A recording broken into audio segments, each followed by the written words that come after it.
Old house time. So, just finished the phone call, and let's just get right into it. So the first thing is, if you were doing the safe start where you collected 3 coins, now is the time to insert your 3 coins and get the steroid. Note, a little tech you can do is, before you answer the phone, you can use your coins first. Remember the trick with the bird cages before? Where you don't mash F, you do FF, wait half a second, FF, wait half a second, FF. And the second you put in that 3rd coin, immediately go answer the phone. So this is only if you're doing this safe strat in particular, but it'd be, you go in, trigger the phone call, FF, wait half a second, FF, wait half a second, FF, wait half a second. Well, don't wait half a second, just immediately answer the phone. And while it's doing the animation of opening the cage, and then after that, you have to wait half a second before you can even pick it up. It skips all of that because you're answering the phone while it's doing all that. So that's just a nice little tech. But now we're going to actually get to the guest house. So the first thing you're going to do right as you get outside is if you feel like your computer gets high FPS, you're going to set your FPS, or assume it was already variable. You're going to want to set your FPS to 60. Okay, this is up to you if you want to, but the game has an extremely high chance of soft locking if your FPS is even remotely high here. Okay, leaving the RV is what causes the guest house to load. I mean, the old house to load.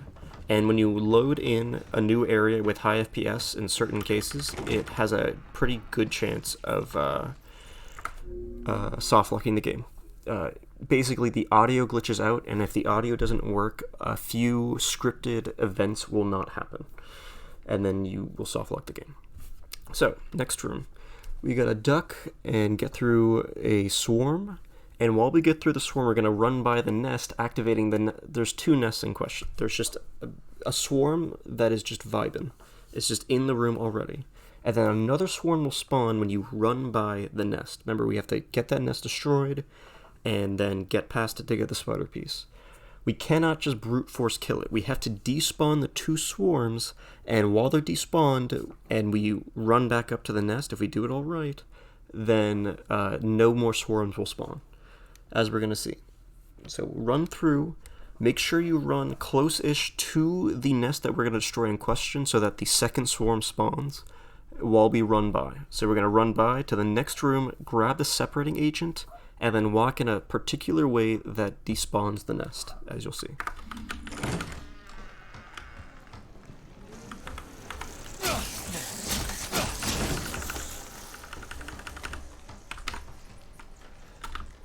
So you can see how it does that animation where they all spread out like that, right? Wow, I just got a multi-hit on my first swipe. I was going to talk about that later, but so I'm going to show that again. Probably at least 1 or 2 more times, but it's the way I walk is very specific. Okay, I'm hugging as I grab that chem. I'm still running forward. Oh, I am hugging that and still running into the cabinet that has the separating agent in the sink, and then I turn around and make sure that I am like sliding against the cabinet, and the second I can move backwards past the cabinet, I move backwards. Like, if you go too far, then they don't despawn. It's very finicky. Just try to copy exactly what you saw me do. Okay, it really is that finicky.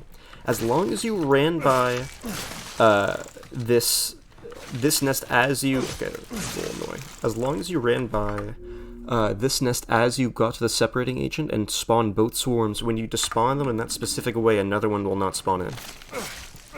Right? It's just vibing. I think... if you hit this thing, sometimes it can cause another swarm to spawn right away. So don't be afraid to like just get a little over to the side, but you're pretty set. Okay? Now there's another part to this, and this is something, again, this is one of those things that I've researched, but nothing is finite. Okay? You can get multi-hits on this nest. You have to gradually slice it down until it goes away. You can get multi-hits on it. Okay? I've researched stuff, and I really haven't gotten too far except for Wiggle Tech. Wiggle Tech worked really well. With Wiggle Tech, I was killing this nest maybe like 20 seconds faster. But aside from Wiggle Tech, I haven't found anything crazy, but if I slice at kind of this angle... Oh, I literally just got it. When you hear that flick, flick, flick like that, that means you just got a multi-hit. You can look at your SRT also to know that you got a multi-hit. And so while you're slicing it, I like to try to do stuff like this and try to angle my camera and try to bait out multi-hits, but I really don't have that much luck with it, to be honest. I've also experimented with switching back to variable here, because it's okay to be on variable now, because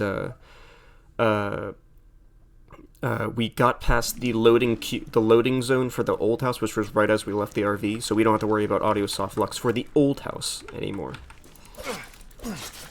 Okay, see, right there? That was a multi-hit. Multi-hit.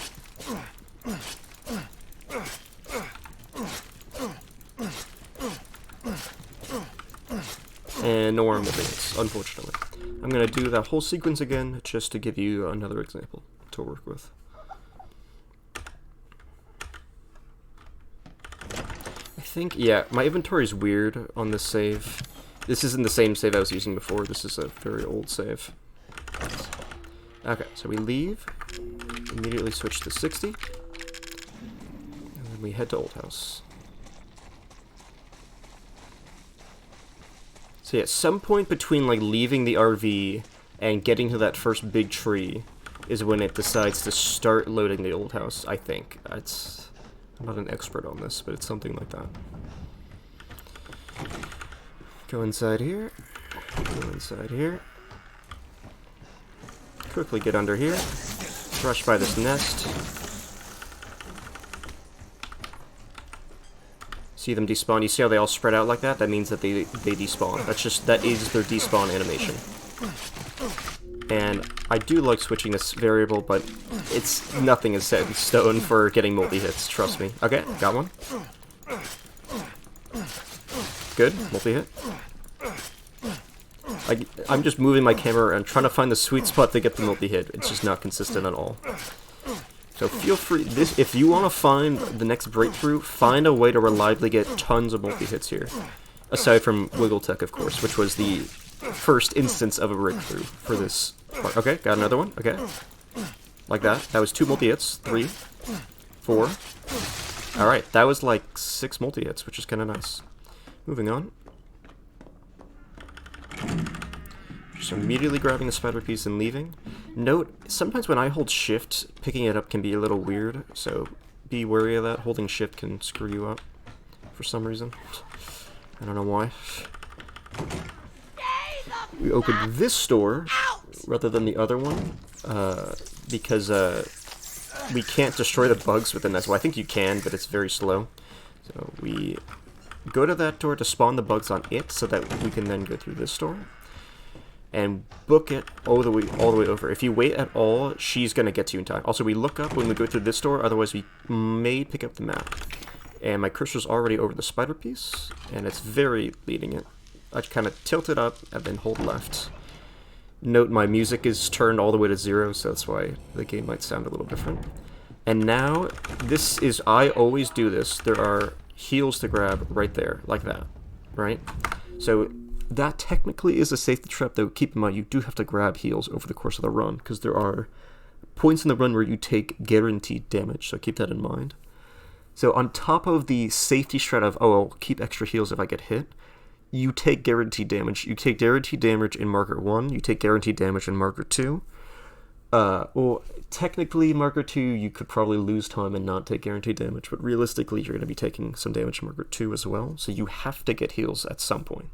And I love grabbing those heals. It's the grenade round you use with the separating agent to get a strong, a normal, and an herb, which results in roughly 2 heals. Note, for an actual safety strat, you could keep running all the way to here, and you can vibe in here. You got a backpack if you want, and some saves. Okay. It's up to you. You can take this opportunity and make a save if you want, and grab the backpack, I guess. Right? I don't need it personally, but I'm just grabbing it just to show you. Okay, you can make a save there, and then before you actually fight Margaret 1, you can make an additional save. Now this is kind of a weird save. I have way less heals than I normally do, so I'll have to figure that out, but that's whatever. Fuck. I usually have like Jesus, fuck. 3 heals at this point, reliably, so who knows, without any of the extra safety strats, so there's that. But I think I'll wing it. Okay, now we're grabbing the crank. If you run... Oh, okay, I messed it up, so I'm going to actually show it to you again. If you run... As you're running, you strafe right, and then keep running forward at a slight angle. You will fast fall almost every time, except I didn't get it that time, sadly. Like that. You will fast fall in. Something to note. And we can grab this from afar. Like that. So, if you were memorizing your inventory, so here's some things to note. Normally, this is not here. Okay? Just ignore this thing. I never pick it up.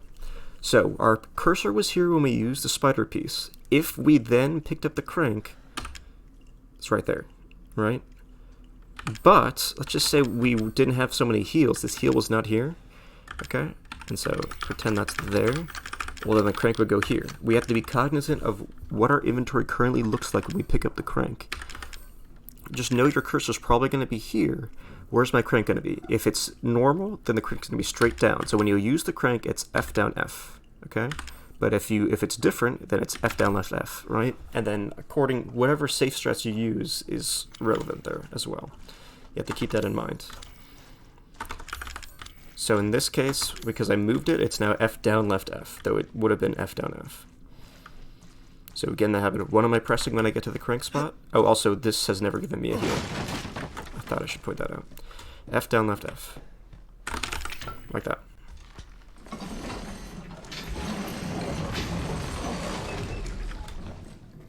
Now my health is kind of weird right now. I'll just do that. So now we're going to see Nico for the first time. This is our interdimensional traveling molded. He's a friend. And now we're going to be running by Margaret and seeing if we can get crank first try. It's very difficult to do. Let's see what we can do. I've done some research here, and I really have not found anything specific. You gotta close the door, and use it, and hope you get it, basically. I did not get it. If they attack you, I swing my knife one time, and then immediately go back to using it. There's a slight delay before you can actually cross this, so it's a good time... Okay, it was rude that he hit me, but it's a good time to do a heal or something like that. Because you cannot cross for maybe a second or two. Keep that in mind. I grabbed an herb also, by the way. How far back Margaret is when you enter that room? Like, if she's way over, that means you had a bad crow key pickup. If she's way, way back... Oh, here's the last time we're going to see Nico. He's our interdimensional traveling molded, and he no longer can stay with us. Farewell. Alright, and that is the path to Margaret 1. Note, one last thing you can do, and I highly suggest you do, starting out, is this is a good chance to make a safety save. You know, it does lose like a minute, so if you're being very competitive, this should be one of the first things you cut out of the run. But especially while you're practicing it, you're going to need a means to practice this, okay? It's not extremely difficult, the setup we're going to be doing, but it's also not super easy. So definitely could use some practice. And of course, if it goes wrong at all, you pretty much just die on the spot. So keep that in mind. So this is where we make our save. Just like that. Save here, and then you have a straight shot to the Margaret fight. Margaret 1. And that's going to be it for now. See you at Margaret 1. We're going to be covering Margaret 1 and everything up to Margaret 2, which is basically just Margaret 1. But yeah. Yep. Ooh, that's groovy. I like it.